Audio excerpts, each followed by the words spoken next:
nie. Reg, luister mooi.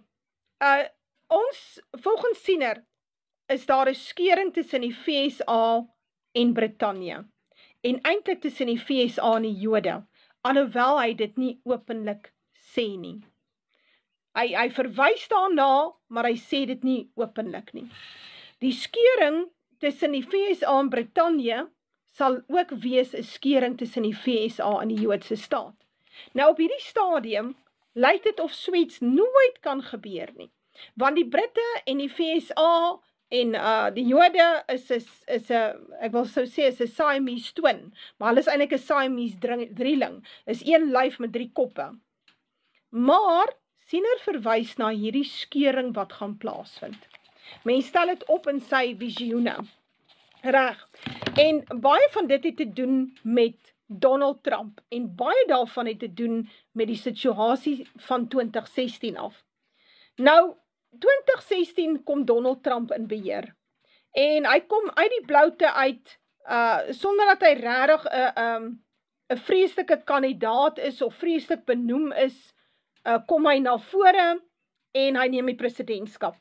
En onmiddellik is daar 'n aanslag teen hom van die deep state af. Naamlik dat hy is eintlik 'n Russiese agent, dit is die Russian collusion wat hulle van praat, en hy het saam met die Russe gewerk, en die Russe het hom eintlik gehelp met hulle agente om in beheer te kom, en eintlik is hy nou 'n Russiese agent in beheer van die FSA. En hulle het hierdie storie vreeslik breedvoerig gery. Daai perd het hulle gery, hulle het hom morsdood gery in 'n tydperk van die 4 jaar wat hy regeer het. In so mate dat hulle hom ten minste eenmaal kon impeach, en daar was verskeie ondersoeke en verslae en reports en whatever oor die feit dat Donald Trump is eintlik 'n Russiese agent. So kom ons begin daar. Want dit het te doen met die houding van die British establishment, en die Jode is baie sterk hierby betrokke, teenoor Donald Trump. Nou vandag is hy een van die magtigste manne in die wêreld, indien nie die magtigste persoon nie. Ek dink hy en Putin is so kop aan kop. En dit gaan maar oor die groot weermagte en die baie sterk ekonomie wat die FSA is die grootste verbruikersekonomie in die wêreld, naas die feit dat die dollar is die world currency, dis die wêreld se geldeenheid, almal 'n wheel and deal in dollar. En die FSA behou sy superpowerskap deur die feit dat hy hierdie geweldige hoeveelheid omloop van dollars gebruik om sy belange te dien, veral sy militêre belange. Nou moet ons teruggaan na 2016 toe. So in 2016 hoor ons van die Steele dossier. En dit gaan dan daaroor, ek het dit nou nogal hier neer, ek wil dit vir julle lees. Die Steele dossier is 'n sogenaamde afgetrede MI6 agent, wat dan nou ewe skielik na vore gekom het met een of ander verslag. Ek wil dit gou vir julle lees. The Steele dossier, also known as the Trump-Russia dossier, is a controversial political opposition research report on the 2016 presidential campaign of Donald Trump, compiled by counterintelligence specialist Christopher Steele. Hy het vir MI6 gewerk op die Russian desk, sê hulle, maar hy is toe afgetree. Hierdie is dan 'n verslag, en dit is 'n 35 verslag, compilation met 'n groot aantal aantuigings, wat nie verifieerbaar was nie. Maar, dit is aangeneem deur die Amerikaanse media, en die deep state, en baie van die ouens wat gekant was teen Trump, as die absolute waarheid. En hulle het dit gebruik om 'n geweldige aksie teen hom van stapel te stuur, onder andere baie geweld in plekke soos Portland en Seattle en so aan, was daar geweldige geweld, die sogenaamde Antifa-opstande, want Trump is 'n groot probleem, en ons stel nie belang in Trump nie, en hy is 'n diktator, en hy het eintlik met bedrog in beheer gekom, en die tipe van ding. Nou ja, so, nou hierdie,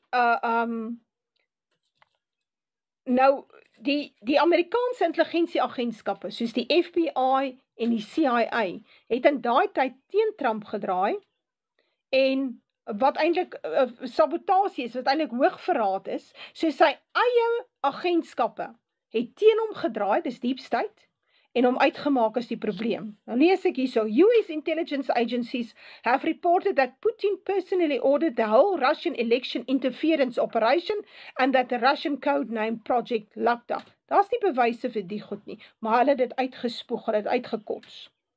Nou sê hulle, nou, dit het toe nou gelei tot 'n ondersoek deur die FBI, ek dink is Operation Crossfire of so iets, en met James Comey aan beheer, en by die CIA was dit John Brennan, en hulle was almal kop in een mis met Hillary Clinton en Barack Obama.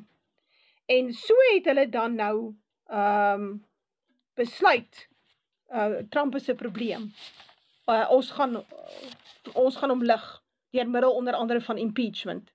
Nou ja, nou, ek wil nou net hierso skryf, nou hierdie Steele, hierdie sogenaamde afgetrede MI6 agent, hy het gewerk vir Fusion GPS, dis 'n firma. Hy is vir hulle gekontrakteer om nou so iets saam te stel. Waar hy sy inligting kry, die weet niemand nie. En hulle is betaal deur Hillary Clinton se campaign, sowel as die Democratic National Committee, wat maar eintlik die demokratiese party is.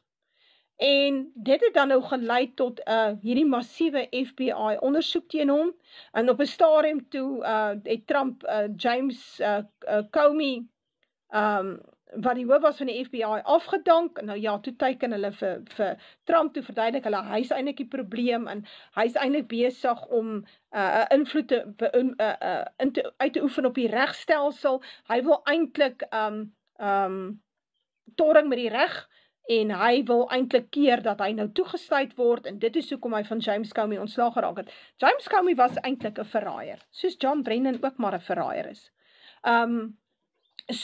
So kry jy dan nou hierdie geweldige sage, vir 4 jaar lank het Trump hierdie krisis, wat hy een krisis na die ander krisis moet afweer, terwyl die media, so CNN en MSNBC en ABC, letterlik elke aand sit en lang leuns vertel oor Donald Trump en net die bene uitspoeg. So, en ek sê dit nie omdat ek 'n Donald Trump ondersteuner is nie. Ek probeer vir jou verduidelik waar die moeilikheid gaan vandaan kom, wat ons op die ou einde gaan sien, onder andere in die Midde-Ooste, en hoe raak het die boere vol, reg. Nou, die Brittanje en die VSA het alle jare 'n special relationship. Hulle praat ook van the special relationship. Tussen die VSA en Brittanje, en toe het hulle op 'n stadium Kanada daarbey ingesluit, Australië, Nieu-Seeland, hulle praat van die Five Eyes, en dan kry jy nou die CIA by, dus die Five Eyes, en hulle het dan nou intelligensie en militêre uitruil van geheime in samewerking vir Amerikaanse of wie ook al se doelwitte. So hulle werk op sekere plekke, werk hulle saam. En die ding kom van die Tweede Wêreldoorlog, daar van Winston Churchill af. So dis 'n lang tyd wat hierdie ding nou aaneenloop. Maar die Britse establishment het nog alle jare probeer om die VSA te beheer en te bestuur, en hulle kry dit in 'n groot mate reg. Hulle deesdae vreeslike kompetisie tussen die Jode en die Jesuïte, maar die Brittanje, omdat Brittanje Efraim is, Brittanje is Efraim, die Bybel sê, toe daar 'n seëning vir Efraim gegee is, toe sê hulle Efraim sal baie nasies wees. So hoe is Efraim baie nasies? Wel, dis Brittanje. En Brittanje is nie net Brittanje nie, dis ook Kanada, dis ook Australië, dis ook Nieu-Seeland. Hulle val almal onder die Britse kroon. Ek praat van blanke nasies. Ek praat nie van die ander nasies nie.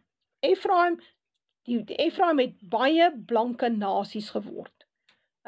Jy kan amper Manasseh, wat die Amerikaners ook daarbey insluit. Want daar's alle jare nog hierdie krisis tussen die VSA en Brittanje, dat die VSA eintlik nie onafhanklik van Brittanje moet funksioneer nie. Want eintlik kan Brittanje militêr nie onafhanklik van die VSA funksioneer nie. Die VSA, toe daai seëning gegee is vir Manasseh, wat Jahwe natuurlik bevestig het, toe sê Manasseh sal 'n groot nasie word. Manasseh self sal 'n groot nasie word. Boonbehalwe dat Israel baie nasies gaan word, die ander stamme. maar Manasseh word 'n groot nasie. Nou ja, jy gaan kyk, Amerika is 'n massiewe nasie met 'n hele paar miljoen blankes in. Goed, so hierdie special relationship is 'n ding wat al jare kom. Maar die ding het maar baie te doen met die Britse establishment en die deep state en die beheer oor die VSA en die VSA se militêre bronne. Weereens, hulle kan nie sonder die VSA oorloë aanpak nie.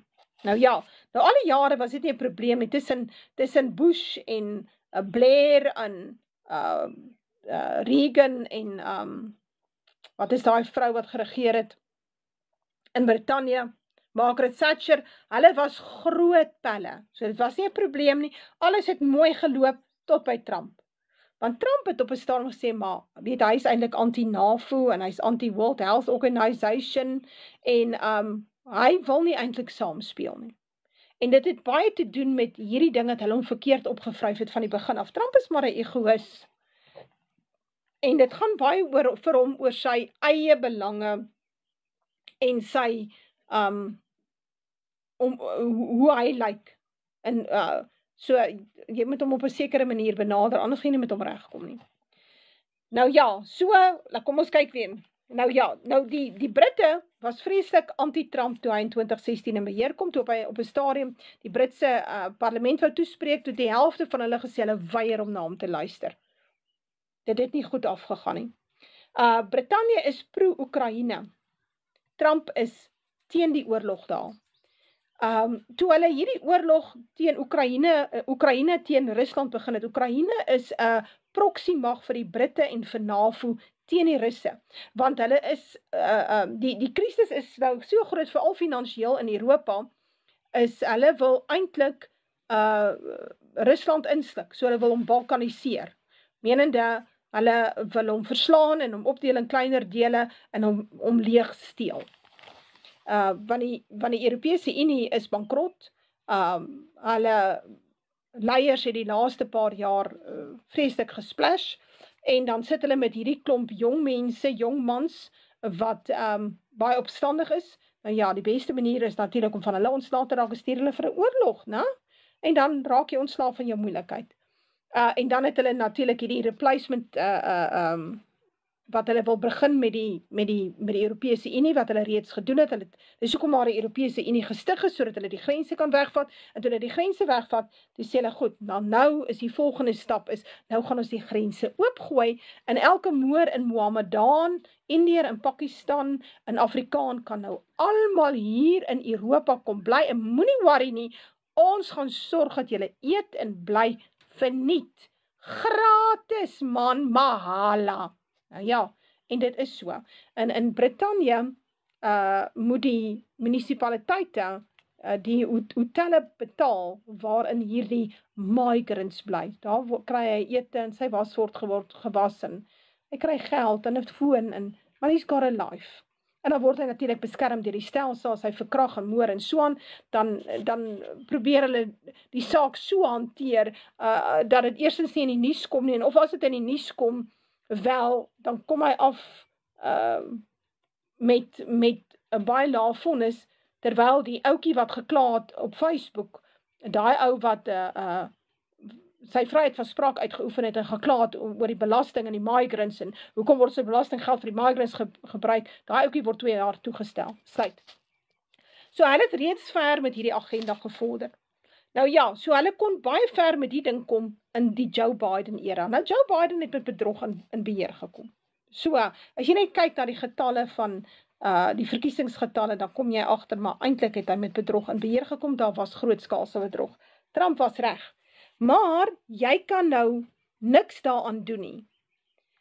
Jy sit met die probleem. So in die laaste 4 jaar het hulle groot gegaan met die oorlog in die Oekraïne, terwyl Joe Biden, wat eintlik 'n doek dra, en iemand dink vir hom, en is iemand 'n ou met 'n maskertjie, daai hele manier wat hulle eintlik die regering beheer het, is eintlik, die ou wat agter dit sit is Obama, Barack Obama het geregeer.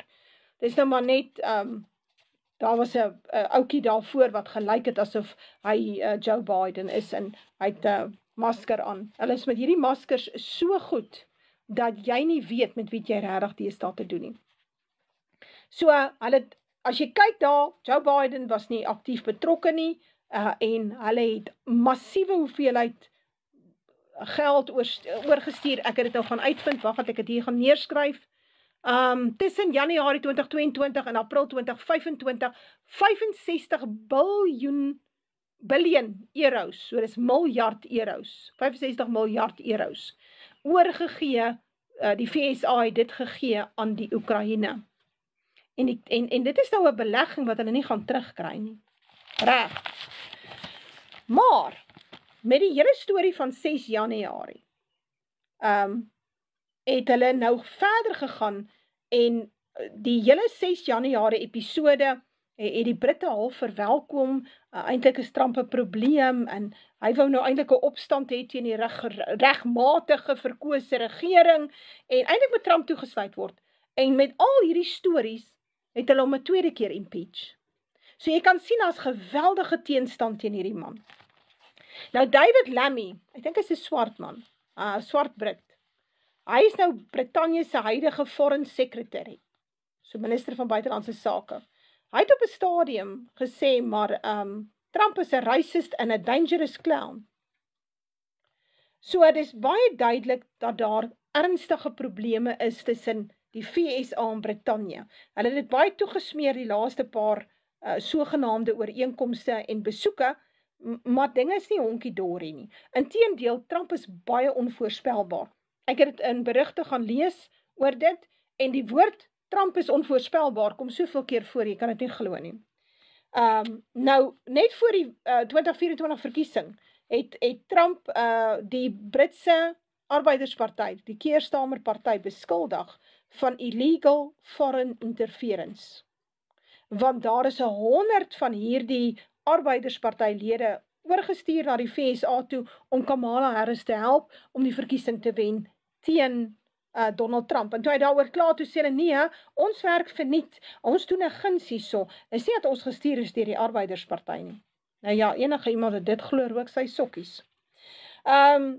So dis duidelik dat daar Britse establishment is teen Trump.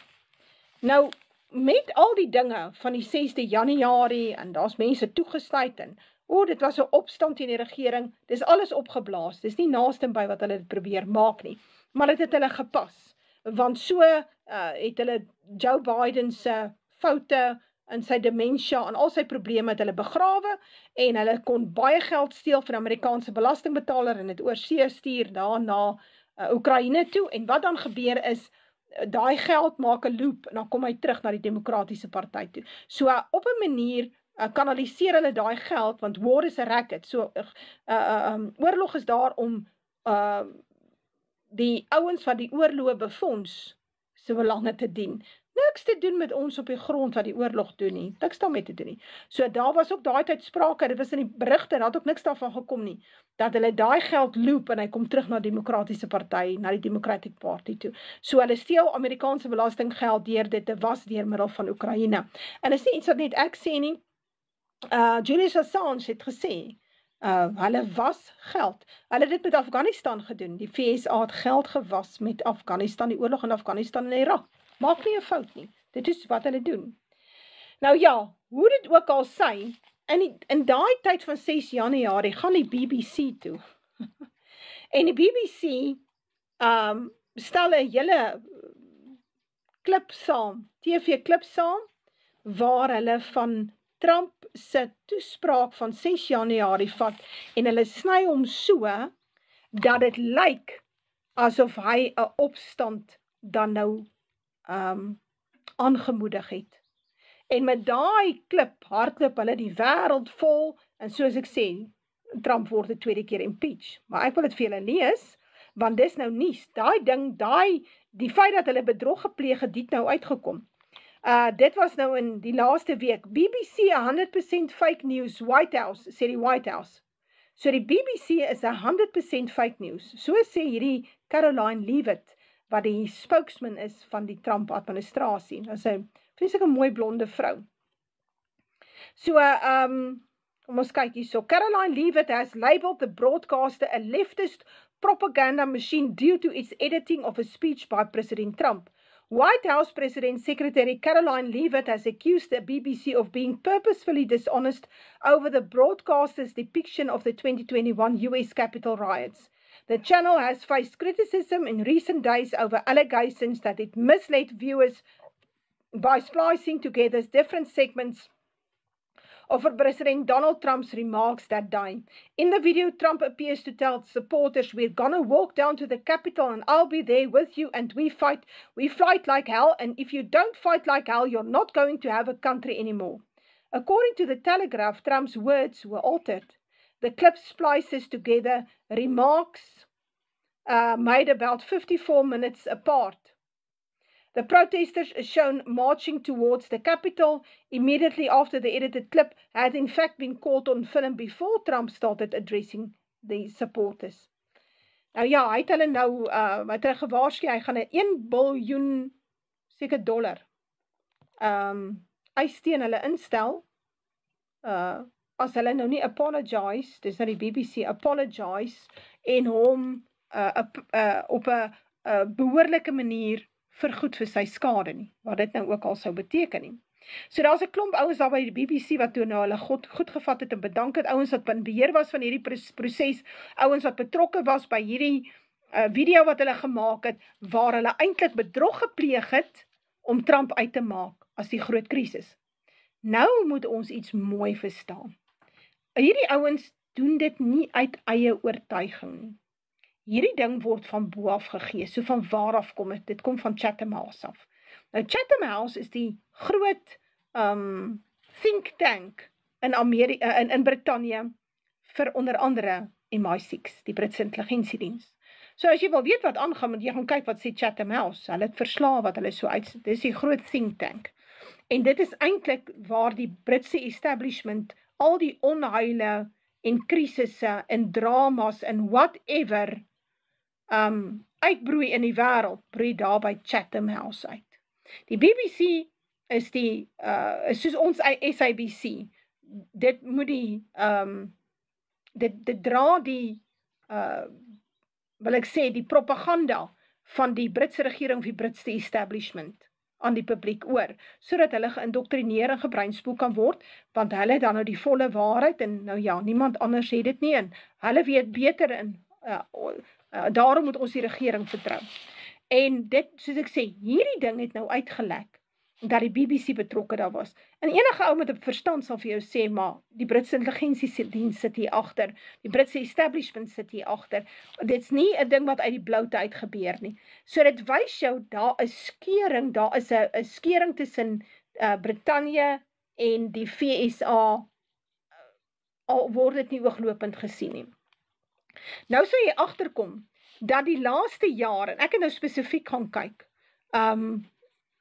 kon jy sien, Trump het dadelik begin deur te sê, maar daar moet vrede kom in Oekraïne, wat vir Brittanje en Europa natuurlik 'n absolute ramp is, want hulle het miljoene gegee die kant toe, met die idee dat die Oekraïne dan hulle oorlog sal beklei, proxy war sal beklei teen die Russe sal verslaan, en hulle kan in Rusland dan opeet. Dit het toe nou nie so gebeur nie. In 3 jaar, 4 jaar is dit 2022, so ons is nou al 2022, 23, 24, ons 25. Die oorlog is nou al 3,5 jaar min of meer aan die gang daar. Met die gevolg is, Trump was baie anti-Oekraïne, en hulle Trump nodig om groot hoeveelheid wapens te gee, en eintlik verkieslik soldate.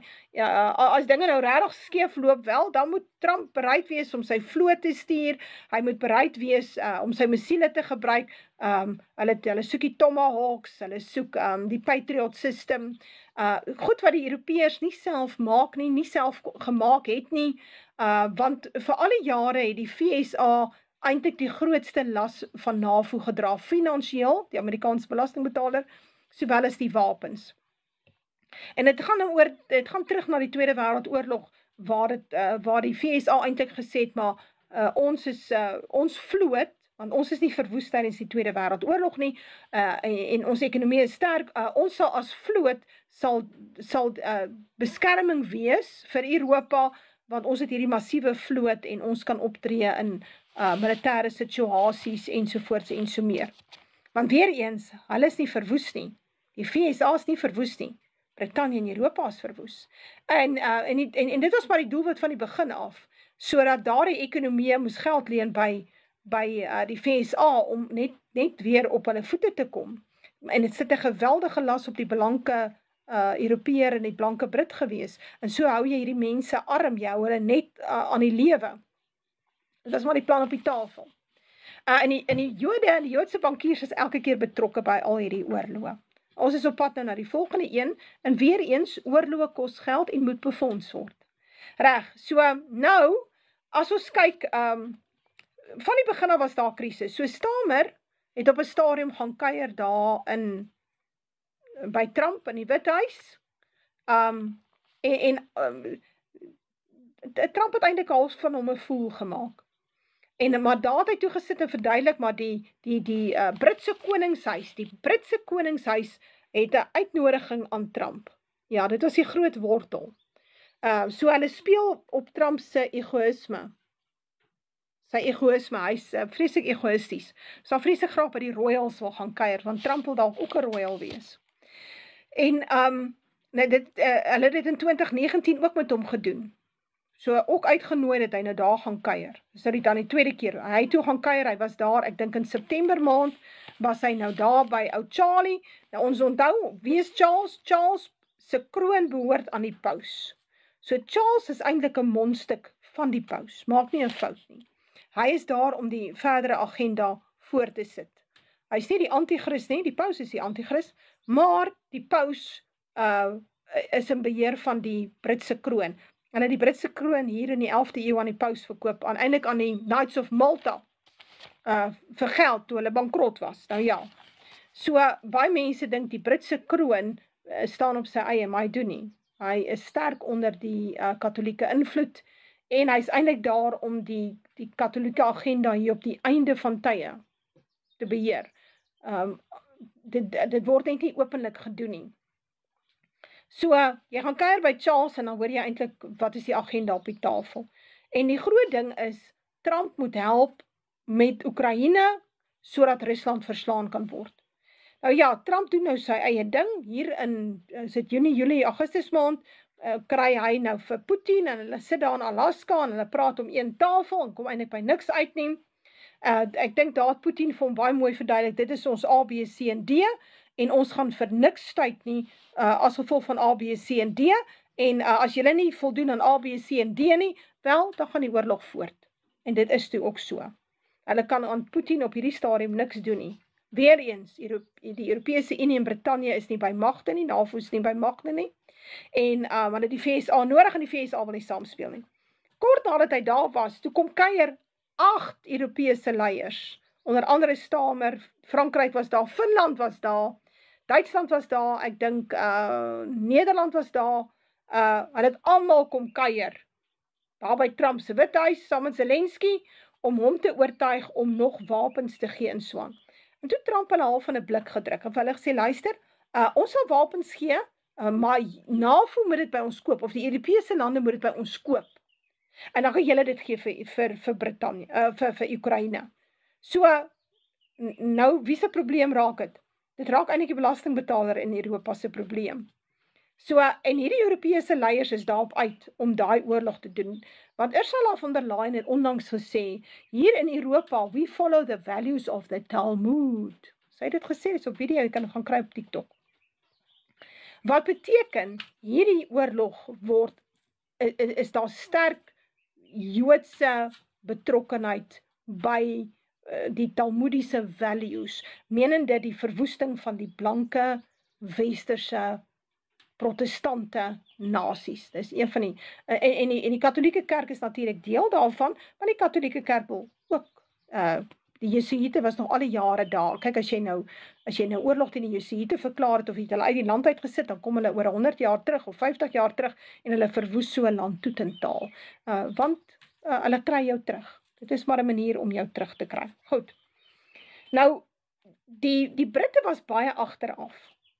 4 dae voordat Trump die administrasie oorneem op 20 Januarie, gaan sluit die Britte met Oekraïne 'n 100 jaar ooreenkoms. 'n 100-jarige ooreenkoms. En waar hulle Zelensky op sekere dinge vasmaak. Wat alles daarin staan, weet ons nie, want dit is nooit volledig beskikbaar gestel nie. Maar dit is toe problematies, want net 'n paar maande voor dit, ek dink Oktober maand of so, het Zelensky vir Trump gaan kuier, net voor die presidensiële verkiesing, en beloof, jy weet, die VSA, hulle kan met die VSA ooreenkoms sluit, seker vir die myne, dan kan die VSA van sy geld terugkry wat hy daar ingestort het, want dit is 'n bodemlose put. Nou is ook nou, soos ek sê, Zelensky en Keir Starmer draai om, en daai Januarie, 16 Januarie, maak hulle hierdie 100-jarige ooreenkoms. Wat beteken, die VSA toe nooit regtig by 'n ooreenkoms met Zelensky kon uitkom, onder andere vir myne nie. Daar is beloftes gemaak, maar daai myne lê onder andere in daai Russiese grondgebied, Donbas en Luhansk en so aan. So jy moet nou eers die Russe van ontstaan raak, voordat jy nou myne kan uitdeel aan ander mense. En soos ek sê, Trump wil nie eintlik op die ou einde betrokke raak nie. Hy het nou beloof vir sy kiesers, hy sal die president of peace wees. Nou daarvan het ook nog nie veel gekom nie, ons het nou gesien wat maak hulle met hom met Iran, toe druk hulle hom in 'n oorlog daarin. Maar hierdie is belangrike kenmerke vir wat ons heel moontlik gaan sien tot die aanloop, dalk in 2026, van hierdie oorlog. So, Trump is anti-NAVO. Hy het vir hulle gesê, luister, ons kan julle nie bly beskerm nie, julle NAVO-lede moet julle begrotings opstoot na iets soos eers 2.5 of 3%, en toe 5% van jou nasionale begroting moet aan die military wees. Daai lande het nie die geld eintlik om dit te doen nie, so hulle moet die geld gaan vat by hulle sosiale projekte. Dit wil sê by hospitale, welsynsorganisasies en skole en so. So die belastingbetaler dra baie swaar en hy word ingekort. En baie te doen met die feit dat Joe Biden daai tyd, weet het ook al is, of wat hy sê, heel moontlik is het Barack Obama, toestemming gegee het en gesê het, maar die VSA, want het is net die VSA, heel moontlik met in samewerking met Noorwe, om Nord Stream 1 en 2 op te blaas. Nou die oomblik toe dit gebeur het, wel, toe is die Europese Unie's olie en gas afgesny, goedkoop olie en gas is afgesny, en effektiewelik raak hulle, soos wat hulle sê, hulle staaf, hulle wurg hulle ekonomies. En dit is nie die Russe wat dit sal doen nie, die Russe wat die probleem lê met die VSA, Britannië, MI6, CIA. Dit was die agenda in die tyd van Biden. Daai agenda is nog steeds op die tafel, naamlik onder andere die totale verwoesting van Europa. Nou kom Trump in, nou wil hy nie saamwerk. Hy is ook anti-World Health Organization, hy is anti-COP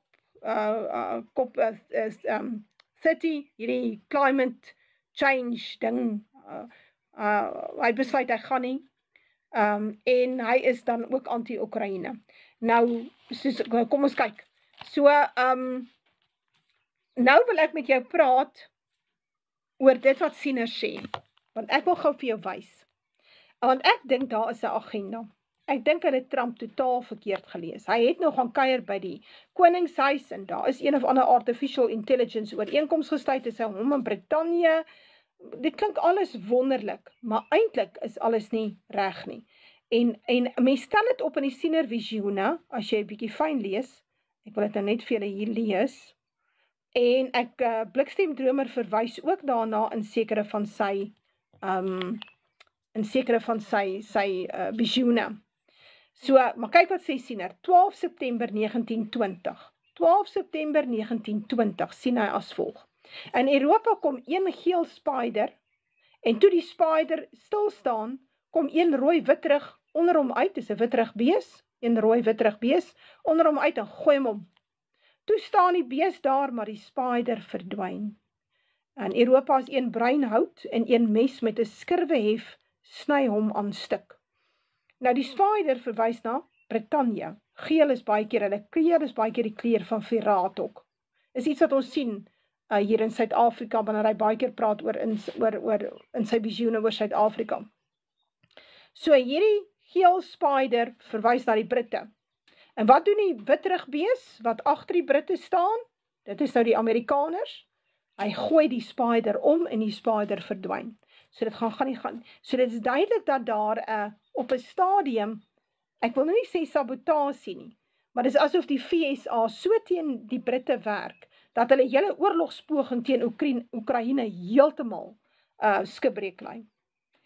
So dan staan die bees daar in Europa, die witrugbees. Hy het eintlik die agteraf die Brittanje geondergrawe. En hierdie een breinhout verwys heel moontlik na die Europese Unie en 'n skeuring binne in die Europese Unie.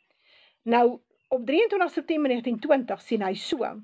Hy sê, ek gaan na die noorde, dis nou die Noord-Kaap, is die volk gaan Noord-Kaap toe, en ek kom teen een hoë wal uit, en dit is toe een damwal, en dit was 'n bietjie lig, en toe ek by die straatklippe kom, dit is nou die klippe wat jy aan die onderkant sit van 'n dam in die ou dae, het hulle klippe gepak, hulle met die straatklippe, om te help dat die dam nie water verloor nie. Toe ek by die straatklippe kom, is daar min water in, en een groot voël langs die water, en daar kom ek een klein voeltjie van die weste af, en die groote slukkie kleintjie in. En dan sê hy self, in die visioengeskrifte, Engelse Amerikaner. So, wat sê hy vir jou? Hy sê, in die tyd, wanneer die boerevolk onttrek Noord-Kaap toe. In die tyd, wanneer die boerevolk onttrek Noord-Kaap toe, die feit dat as jy teen 'n hoë wal uitstap, beteken dit, dis moeilik, dis 'n moeilike situasie, maar die volk trek deur, en hulle kom op die hoë wal uit. Nou, mense wil graag op die wal staan, en nie onder nie, né? So dit ten spyte van groot probleme, hierdie onttrekking, vlugtelinge, groot krisisse in Suid-Afrika, loop die boerevolk hierdie damwal uit, en kom aan die bokant. Nou aan die ander kant sien hy, daai water wat hy daar sien, kan of nasies wees, dit kan inligting wees, maar in hierdie geval is dit geld. Hierdie het te doen met geld. Daar's min geld. Nou ja, ons weet, in Suid-Afrika is dit 'n kwessie van tyd. Dan hardloop die beleggers die land uit, en dan is daar nie geld nie, naas die feit dat hierdie land 2,1 miljard rand leen per dag by die buitelandse, by die Joodse bankiers. En so iewers along the way, gaan hulle vir hulle sê, luister, ons gaan julle nie verder betaal nie, dis iets wat ek gedroom het, ek het dit baie duidelik gedroom, ek het al baie daaroor gepraat, dat daai een wat nou die internet moet oopmaak, en die bank moet doen, en die betalings moet doen, daai een, toe hy nou by die bank oop wil maak, toe sê die bank vir hom, luister, jy moet ons kom sien. Goed, nou ja, dit gaan kom, dit is, Blikstemdromer praat van 3 oorlogswolke wat oor Suid-Afrika kom, hy sê, en die mense, hulle sien dit, maar hulle slaan nie ag nie. Die ene is 'n insident met Zimbabweërs in Limpopo, iets soos 'n xenofobiese insident. En dan die tweede een, het vader vir my gesê, is hierdie geld wat hulle afsny van die buiteland af. En dan die derde een, is heel moontlik die dood van 'n baie bekende swart leier, politieke leier daar in Natal, wat jy nou al moet weet wie is dit nou. Nou ja, in daai tyd, kyk, het kos Brittanje geld. Dit gaan glad nie finansiëel goed met Brittanje nie. So, nou, Brittanje het so ver gegaan om sy pensioenfondse te begin gebruik om bewapening, om sy wapenfabrieke aan die gang te kry. Dit was in die nuus. So, op 'n stadium raak die geld klaar. Dan moet jy leen. As jy kan leen, moet jy kan teruggee. So, iewers along the way loop jy jou vas. So, wat hy sê is, hy sien Brittanje raak betrokke by Suid-Afrika, maar daaroor het ons al gepraat, en dan kom die VSRA raak betrokke, en wanneer Brittanje dan in die moeilikheid is, dan sluk die VSA hom finansiëel, en wat beteken, hy neem hom finansiëel oor. Nou ja, so dis duidelik, dat die VSA op die ou einde, gaan draai teen Brittanje. Dan is daar nog een, en dan sal ek die laaste stukkie hanteer. 16 September 1919. Nou hier sê hy, toe kom ek in een ou kamertjie, en die vloer is van los muurshoop, in die noorde kant van die kamer lê sinkplate, en ek lig op, en onder lê baie boere leeste. In Europa stryk net een wit rugbees weg, belang aan die Amerikaners, in die weste kom 'n wit gordyn uit boeskant aan onder, en onder is hy wit. Kom ek verduidelik vir jou, nou, die volk kom in die Noord-Kaap, is dit 'n ou kamertjie, en die vloer is van los muurshoop, dis wat hy dan nou sien, en daar lê sinkplate, menende, daar is nie 'n regering nie vir hierdie volk nie. Daar's nie die volk het nog nie verenig nie. Die volk is nie in beheer van 'n situasie nie. Daar's niemand noodwendig wat na hulle omsien nie. Hulle moet hulle self organiseer en dis iets wat die boere kan doen. Ons kan dit doen. Ons het gedoen met Bloed vir die Vuur, ons kan dit nou weer doen. Ons het dit gedoen met die groot trek, ons kan dit weer doen. Dis nie 'n probleem nie. Hy sê dan lig hy hierdie los sinkplate op. Nou, Skus tog, ek van net hierso. Hy lig hy so en dan sien hy baie boereleeste. Wat is 'n boerelees? Wat is 'n lees? Dis nou daai houtaffære wat hulle gemaak het, waarop hulle op die ou dae die vellies van gemaak. As jy sit jou vellie oor en dan trek jy hom vas en jy kan daai ding stel vir 'n groter voet en 'n kleiner voet en wat ook al. Dis 'n boerelees. Menende, dit is iets wat skoenmakers in die ou dae gebruik het om vellies van te maak. En 'n velskoen is 'n boereregering. So daar's baie pogings tot boereregerings of 'n boereowerheidstelsel. Daar's baie idees, maar dit is nie noodwendig dat dit al by mekaar gekom het nie. Dis wat hy sien. Nou in daai tyd, wat die volk in die Noord-Kaap is, die volk het gevlug, die volk het onttrek, daar's baie moeilikheid in Suid-Afrika. In daai tyd sê in Europa stryk net een wit rugbeest weg. Belang aan die Amerikaners. Wat beteken dit? Hy draai om, hy stap uit. Hy stap uit Europa uit, hy los hulle hoog en droog. En is iets wat Blikstemdromers sien. Hy sê die Russe het hierdie, hy praat van 'n konveierbelt. Hy het 'n visioen gesien. En in die visioen sien hy hierdie konveierbelt van ammunisie wat van die VSA af, tjur, daar tot in Oekraïne gaan. En daar word het afgelaai en die Russe skiet dit flenters. En dan kom die volgende stel ammunisie, in so mate dat die VSA se stokpaals baie laag is. En dis nie net vermaak nie. Hoorie, ons het 'n paar tomahawks nodig nie. Dit vat tyd om tomahawks te maak. So, jy kan nie oornag, gaan jy nou 20.000 van hierdie missiele maak en nou is dit honkie doorie. Dit vat jare. Nou het jy al die stokpaals begin tjuri daar na Oekraïne toe. En wat gebeur op 7 Oktober in die Joodse staat? Wel, die Jode, daar was 'n vals vlek wat daar plaasgevind het. Die Jode het geld en wapens aan Hamas gegee via met 'n draai. En dit het daartoe gelei dat Hamas 'n aanval geloods het op die Joodse staat. Die Jode het gesorg op daai stadium dat hulle soldate stand down, amper iets is 12 ure stand-down order, hulle mag nie reageer nie, en in daai tydperk het jy nou hierdie krisis, wat dan nou gebeur, Hamas kom deur die konsentrasiekamp wat hulle binnehou se drade, en hulle val die Joodse settelaars aan, in baie geval is dit maar Joodse weermag, en daar's hierdie massiewe krisis, en ewe skielik sê die Jode, maar ons soek wapens van die Amerikaners af, want ons kan nou nie hierdie verskriklike oorlog, ons gaan nou groot oorlog maak, ons gaan Gaza van die tafel afvee, hierdie is ons 'n ideale geleentheid, want ons gaan van Gaza 'n Franse Riviera maak, en ons soek in elk geval die Palestynë se olie en gas, wat daar in hulle see is, wat gevind is hier in 2006, dis, ons wil dit hê. Dit kan nie, die Palestynë kan dit nie kry nie. Ons soek dit, so ons gaan die plek platvee, maar daarvoor soek ons wapens en bomme en what have you. Kom VSA, julle moet ons gee. En ewe skielik met hierdie konveierbelt met ammunisie en whatever gaan na die Joodse staat toe. So nou, in die tyd van Biden, moes hulle 2 plekke voorsien van ammunisie. Wat beteken die Amerikaners het baie min oor? Dis hoekom hulle nie Patriot systems eintlik kan gee aan die Oekraïners nie. Want die wat hulle gegee het is flenters geskiet deur die Russe, en daar's 'n paar by die Duitsers en so aan, maar hulle wil nie eintlik hulle sin gee vir Oekraïne nie, want dan het hulle niks. En om een te kry, hulle praat van die eerstes gaan heel moontlik geproduseer word, eers kan jy, daar's bestellings vir 2027. So, dis nie net vermaak nie, jy staan nie een môre op en dan staan die dingetjie daar en dat hy homself aan mekaar gesit nie. Werk nie so nie. En nou in daai visioen van Blikstemdromer sê hy sien dat die Russe hierdie konveierbelt dophou. Tot waar hulle sien, die ammunisie raak al hoe minder, voordat hulle groot moves maak. En dit is reeds besig om te gebeur. En dan, soos ek sê, dit raak nou, as die Europese lande ammunisie nou wil gee en belangrike goed vir Zelensky, moet hulle dit koop by die VSA. Dan kan hulle dit gee vir die Oekraïners. En daar's 'n waglys.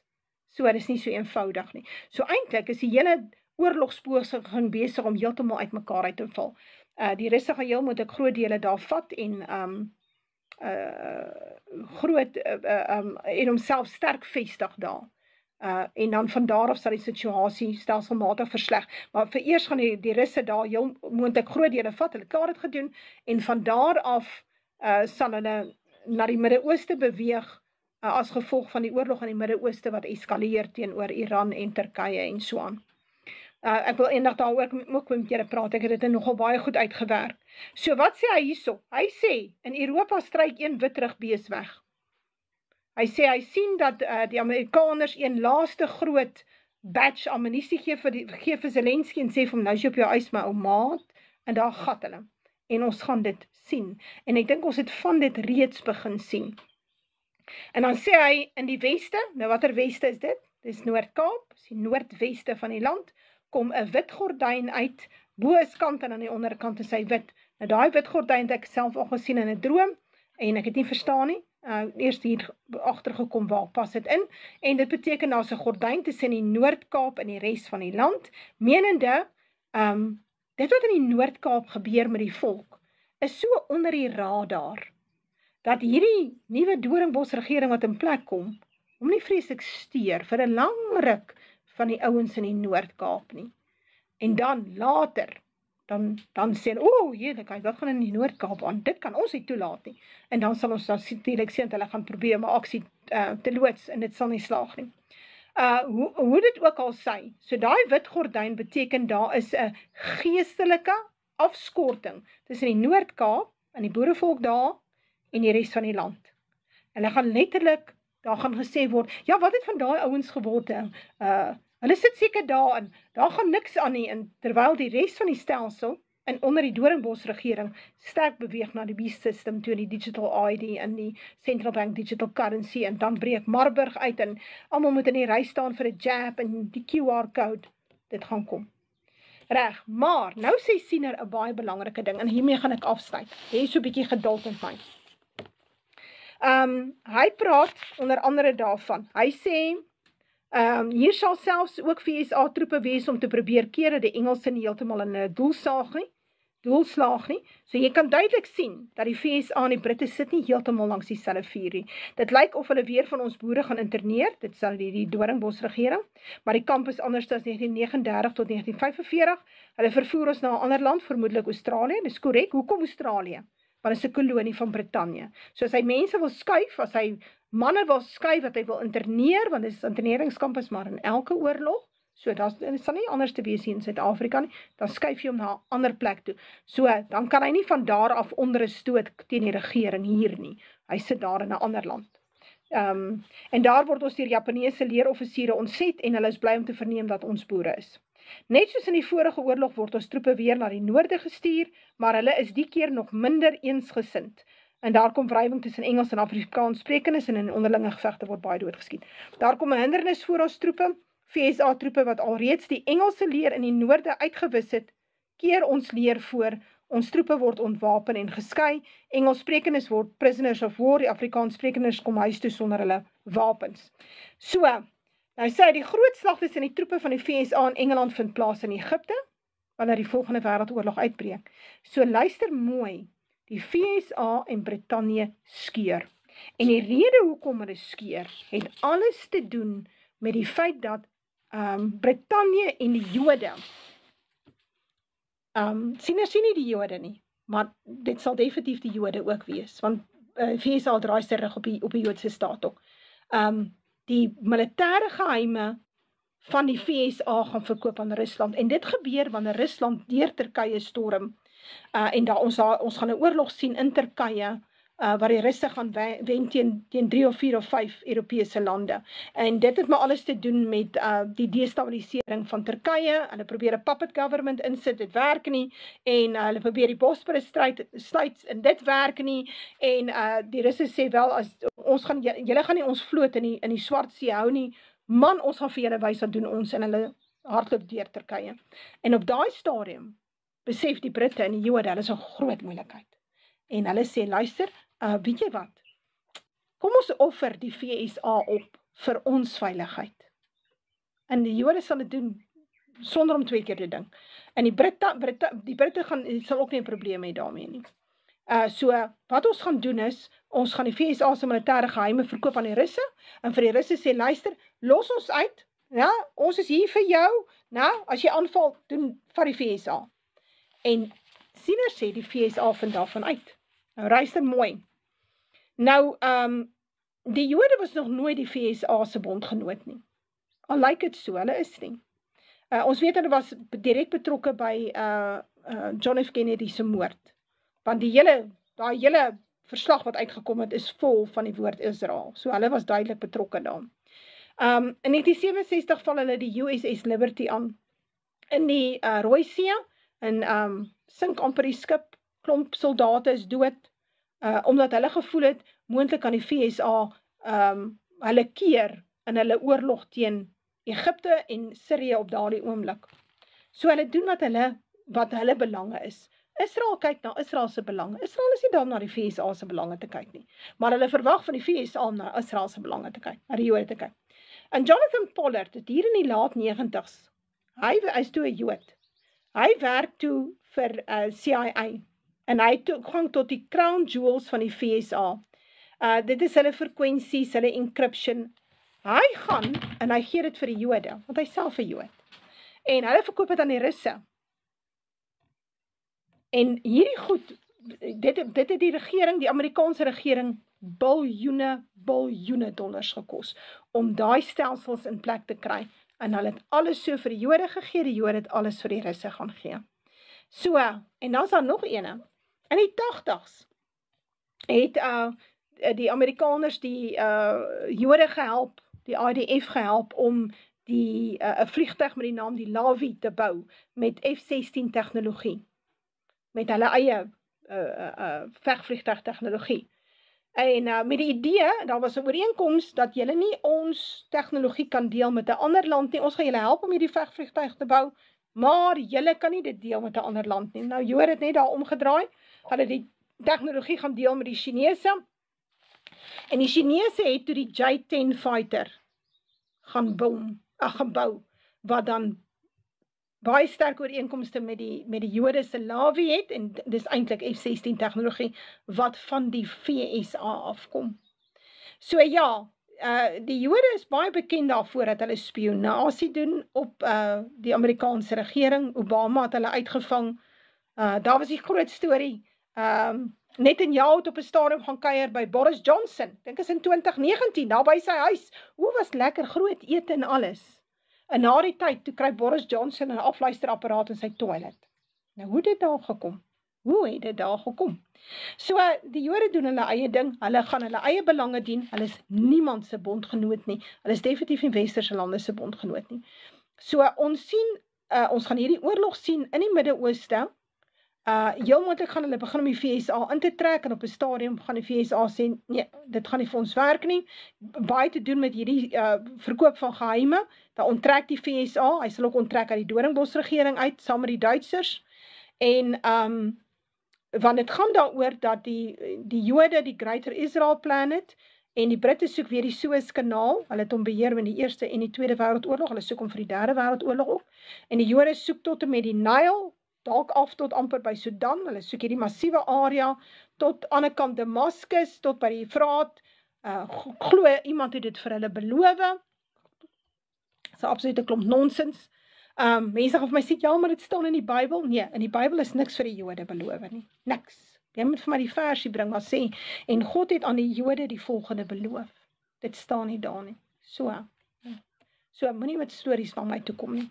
Reg, so hierdie oorlog, ons gaan hierdie oorlog sien, en die Britte is daarby betrokke, die VSA sal vir 'n tyd lank betrokke wees, en dan onttrek die VSA, omdat die Russe baie kragtig en kragdadig optree. So wat doen daai bondgenootskap? God laat daai bondgenootskap uitmekaar uitspat. Wat beteken, daar's niemand om die Joodse staat te verdedig nie, en Brittanje word toetentaal verslaan in Egipte, en hy kan nie verder die oorlog beklei na die feit dat hy bankrot is, sy mense honger is, sieners sê sy skepe dobber op die see en sy soldate is honger. So, dit is wat ons gaan sien. Maar is interessant, die aanloop wat ons sien tot by hierdie punt. Nou ja, kom ons kyk hoe speel hy uit, kom ons kyk hoe hy uitspeel in 2026 of ons van hierdie elemente sien wat kan uitgespeel word. Ek kan nie noodwendig tyd daarby sit nie. Ek dink net die tyd is baie naby. En ek hoor die Jode, daar's nou senators. Dink ek kan nie meer onthou wat was die man se naam nie, wat nou gedruk het dat die B-2 bomber van die VSA aan die Jode beskikbaar gestel word, aan die IDF beskikbaar gestel word, en dit is een van die hoogs geklassifiseerde geheime in die VSA is die B-2 bomber. En so as hulle hierdie B-2 bomber vir hulle gee, vir die Jode gee, gaan die Jode definitief die tegnologie verkoop, om hulle eie belange te dien. So mens hoop nou maar nie, dit gaan gebeur nie, maar dat die VSA sleg gaan seer kry in hierdie oorlog is waar, is iets wat Siener baie goed voorspel. Daar's ander profete wat ook daarvan praat. Die blikstemdromer sê 75% van die VSA sal verwoes word deur die Russe en die Chinese. Dis korrek. Want hulle is die 7de kop, en hierdie 7de kop van die dier van Openbaring 13, daai 7de kop het sy einde bereik. En dit het alles te doen met 2017, 20 Augustus het ons nou, was daai sonsverduistering, en toe het ons mos nou, 2024 weer 'n groot sonsverduistering gehad, en ek dink die jaar voor 2023 ook weer 'n snaakse sonsverduistering. So dis duidelik dat die kruis gemaak is oor die VSA. En daai tyd het die mense gesê, is interessant, hoe mense hierdie tekens so akkuraat lees. En as jy na die tyd daaroor praat, dan sê mense, maar jy werk met die sterre. Eintlik het dit baie belangrik, God werk met sy sonsverduisterings en sy maansverduisterings, is alles tekens vir tye soos hierdie, so mense moet maar ag staan daarop. Die VSA se tyd is uitgedien as superpower, so ekonomies en militêr gaan hulle sleg seer kry, die Russe ook, maar ek dink die Russe gaan oorleef. Skus tog, dis nou my hond wat so rasie, pitbull. Pixie, Pixie! Nee man, gaan nie op die bank. Skus tog, ek het 'n groot pitbull, sy pas my op in die aande. Reg, en dit is my kort en lank. Ek het gedink ek wil dit net vir julle saamsit. Miskien is daar iemand wat belangstel om te sien wat is die aanloop tot wat ons gaan sien dat die VSA sy rug draai op Brittanje en die Joodse staat. Nou ja, ek maak gou oop vir 2 minute se gesels. Gee my net so 'n bietjie kans. Ek het nog steeds 'n voeltjie in my kamer. Ek wil gou kyk of ek nie net die deur ook kan oopmaak daarvoor nie. Daar sy. Reg, gou gepraat, 'n minuut. Ek wil net sien. Ag ja, die ou voeltjie wil uit. Andre, ek is bly dat dit geniet. Is ek alleen? Ja, tans is ek alleen. Dankie Christo. Ag, ek kyk maar, daar's baie ander dinge. Ek wil onbestaan om met julle weer praat oor die Turke. Die Turke is aan die gang. Turkye will beat the war drums. So sê die profete. Nou ja, Dykes, ek is bly julle het lekker geluister. Dat 'n mens het sien, niks gebeur oornag nie. Niks gebeur op 'n oggend nie. Mens raak nie een môre wakker en dan alles verander nie. Alles het 'n aanloop. Reg. So, julle is alright, is daar iemand wat 'n vraag het? Ons kan nog 'n vraag vra en dan is ons klaar. Daar is hy. Nee, niemand 'n vraag nie?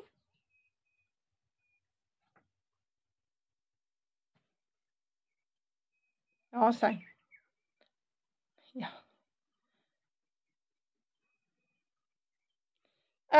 Ek het gesien dat Trump swaai. Hy swaai pro-Amerikaners. En dit gaan heel moontlik wees weens 'n persoonlike tragedie. Iewers gaan iets sleg verkeerd loop. En hy gaan agterkom die Jode ondergrawe hom. Iewers gaan dit uitkom. En of hy Christen is of nie, dit maak nie saak nie. Vader het hom gekies om daai bondgenootskap te breek. En dit gaan gebeur. Suid-Afrika, alle blanke man sal opgeroep word om vir Brittanje te gaan veg. En sieners sê die vrouens en kinders sal in die grootste gevaar denkbaar dan verkleer in Suid-Afrika. So as jy nie wil veg nie, gaan jy met veld toe gaan. So dan moet jy jou rad dat jy kan veld toe gaan. Is daar grond beskikbaar in die Noord-Kaap?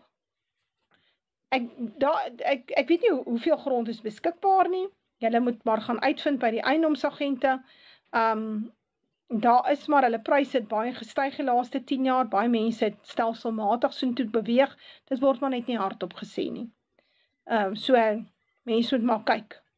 As jy bekommerd oor ons kinders, ja, ek is ook maar partymal bekommerd oor die kinders, maar partymal moet die kinders ook maar bykom.